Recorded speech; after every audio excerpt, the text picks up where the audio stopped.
Hey, welcome back. This is Julie Hatch with Moms on a Mission. Um, Welcome back to this next video episode of Moms on a Mission podcast and video series. So I'd like to just tell you a little bit about myself, and then I will dive into some of the meat of the material that I want to share with you about parenting and kids and how to make your life as a parent a little bit easier. My background is as a pediatric nurse practitioner. I worked in intensive care and primary care in pediatrics for many, many years. And then I went on a medical mission trip and down to Brazil to help take care of kids that were being treated for cancer. And it was a life changing event down there. I didn't do any Western medicine at all, and I started to be exposed more to holistic medicine. So I came home and I explored all kinds of holistic modalities and finally landed on Eastern medicine and acupuncture and herbs. So I opened an acupuncture practice, treating kids as well as adults.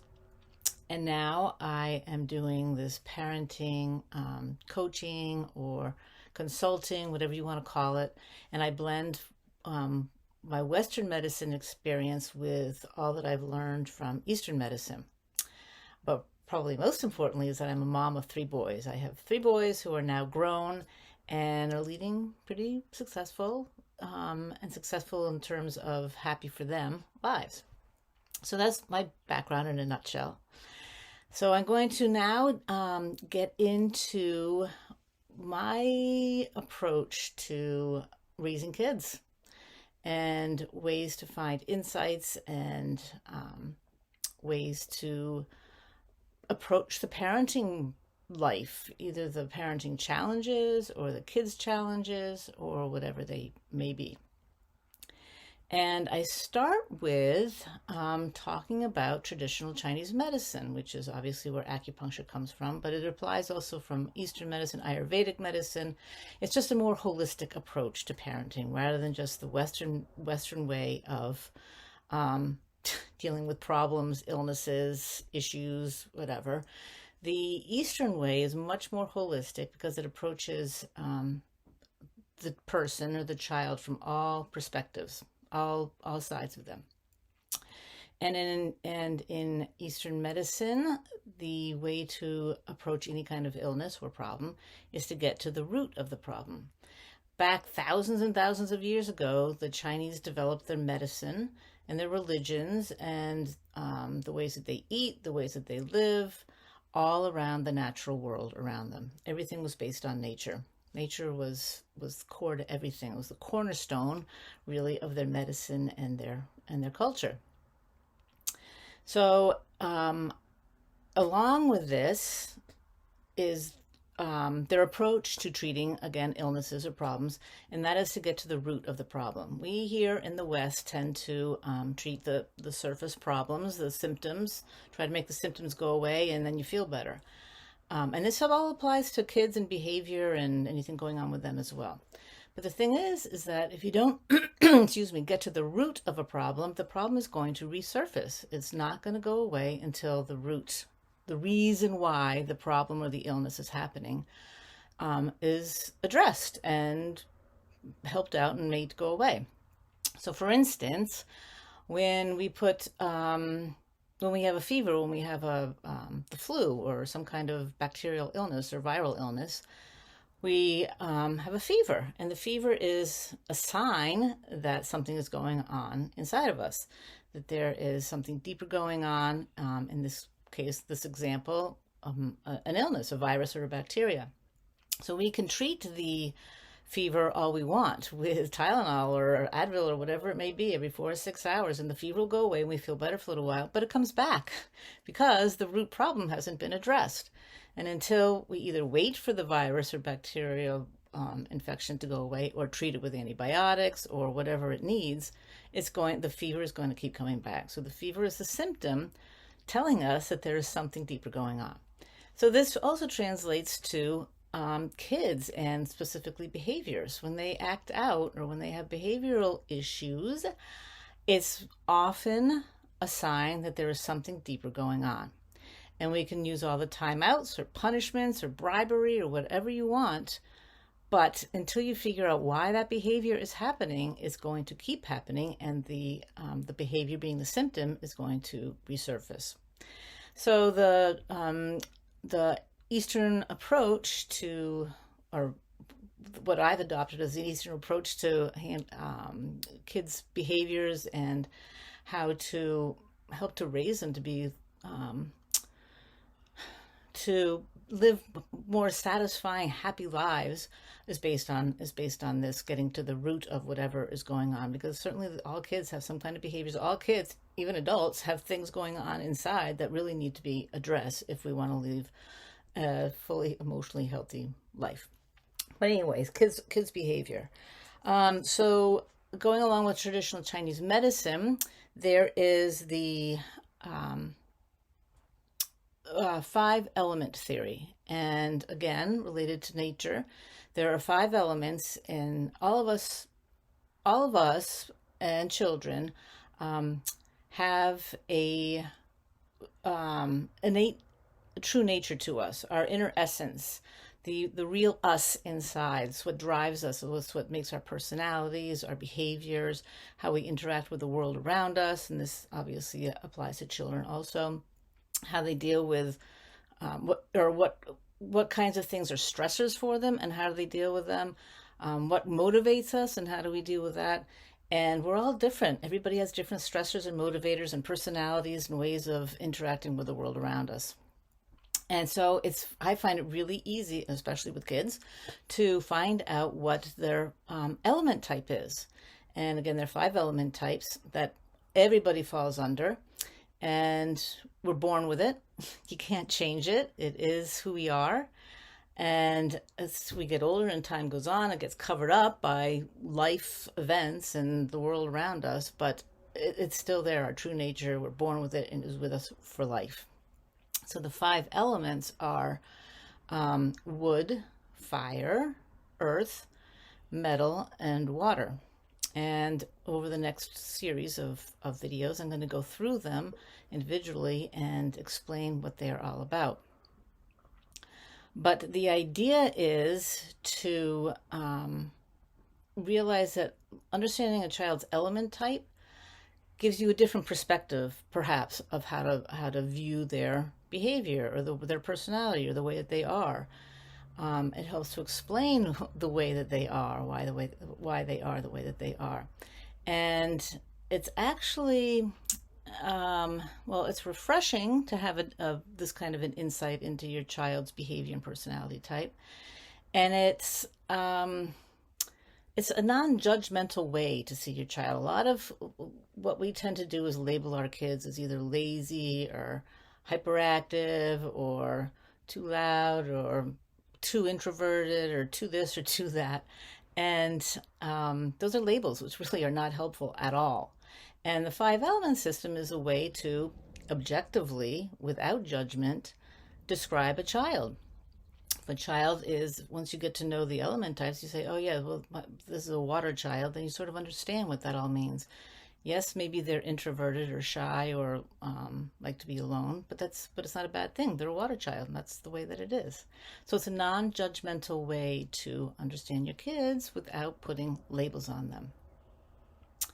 And there is a quote by an author, the author of Blessings of a Skinned Knee, Wendy, I can't think of her last name right now, but she says that, and this I remember for years and years, is that our job as parents is we plant a seed in the soil, and healthy soil, and we give that seed what it needs, water and sunlight and any nutrients that it may need. And we don't know what that seed is going to turn into. So say it's a seed from a packet of wildflower seeds. We don't know what that wildflower is going to look like. We don't know what color it's going to be. We don't know if it's going to be beautiful or maybe not so beautiful. We don't know when it's going to bloom. We don't know for how long it's going to live. We don't know if it's going to prefer sun or shade. We don't know anything about it, but we plant that seed and we do everything we can to nourish it, to bring it to fruition, bring it into life, and to live whatever life that seed was intended to live. So it is with our children. We want to nourish them with food and water, sunlight and water, and just and nourish it, and whatever it's going to turn into is what we want to um, bring forth. And we can't, you can't really change their true nature. If you have a child who is really introverted and quiet and artistic and likes to be alone and soft spoken, that's the way they are. You can't make them change into a really outgoing, energetic, boisterous person. And likewise, the opposite is true. If you have a really hyperactive, energetic, go, go, go, sometimes loud, sometimes argumentative kind of a child, that's the way that they are. You learn to work with or around those traits, but you can't change them. And so what you want to do is nourish them and do the best that you can with what they've got, their natural strengths, and not try to make it into a flower that is not destined to be. So that's the wildflower analogy. Um, so as far as behaviors go, when behaviors happen, again, behavior is like a symptom of something going deeper going on. Um, when behaviors happen, we sometimes try to make it go away. We may either punish it, put it in timeout, or we may ignore it. But it is, in a way, it is a cry for help. It was the child. If it's, well, obviously, if it's a behavior that is not working, if it's a challenging behavior that the child is making life difficult for himself and for us, it's a cry for help that something inside, deep inside, is going on that is not working for them. And when something from a stressor from the outer world meets their inner world, and it doesn't work, it stresses out their inner world. It causes feelings of angst and fear, a lot of time fear, and they don't know what to do with these feelings, that this just does not feel right. This outside stressor is not jiving with my inside world, and so behavior comes out. They have to act out, lash out to somehow express and get rid of these feelings that they don't like. And that's basically what behavior is. And it can grow and be much more than that, but that's the basis, the foundation of it. And the younger and sooner that we understand this and try to address our kids' typical behaviors, challenging behaviors, then the better off we all are. So I'm going to go into, to make this maybe a little bit more concrete, I'm going to talk a little about the first element type that I'll talk about is the wood element type. And that's the only one that I'm going to cover today, and then I'll go into subsequent ones.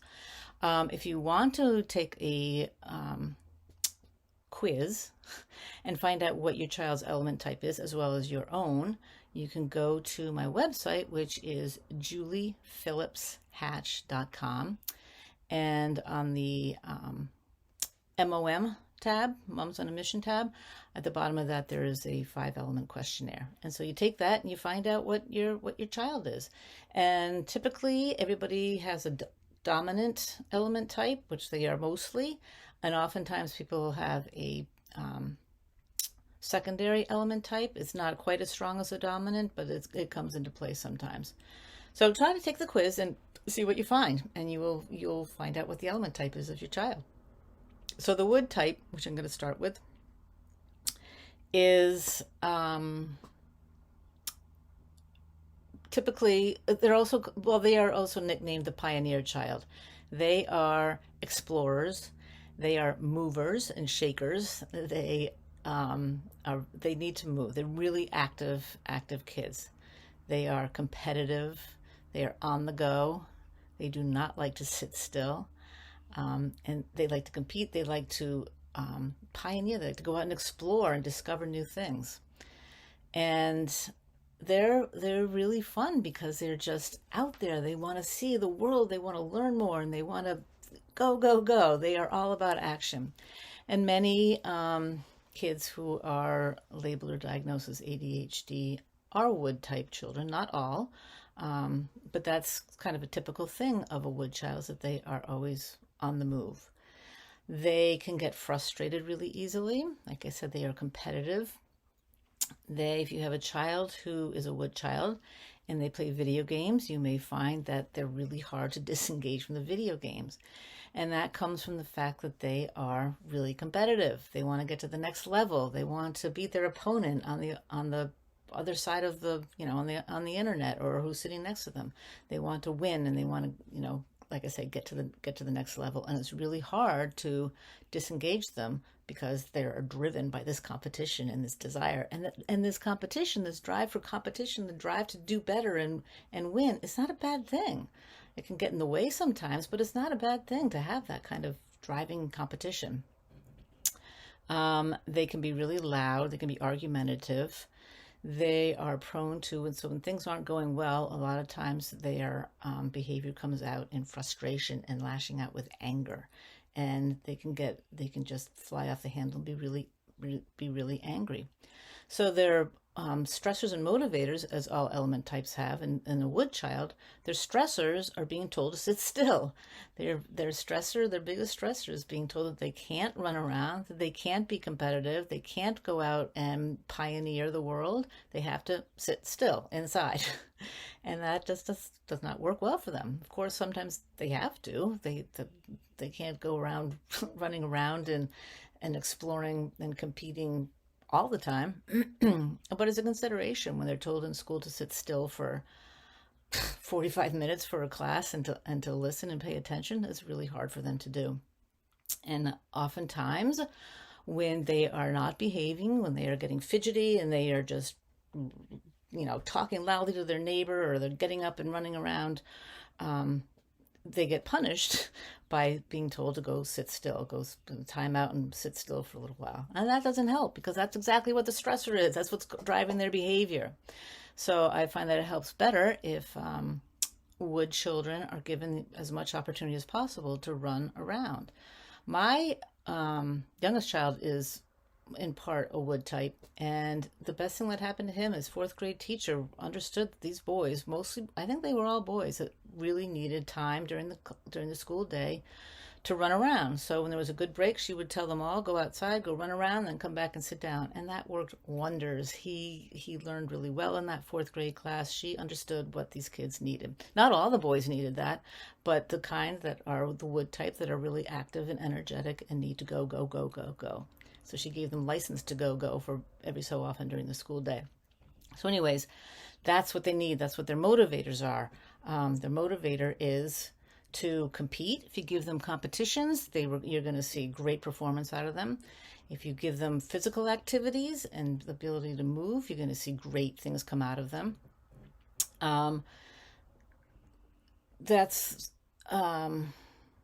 you may find anger and lashing out come out from them as a result of their stressors. That is the way that they react, is with anger and lashing out and yelling and screaming and arguing and banging doors. But their motivators are being allowed to do all of that stuff, all of that moving around and competing. So that is the wood child.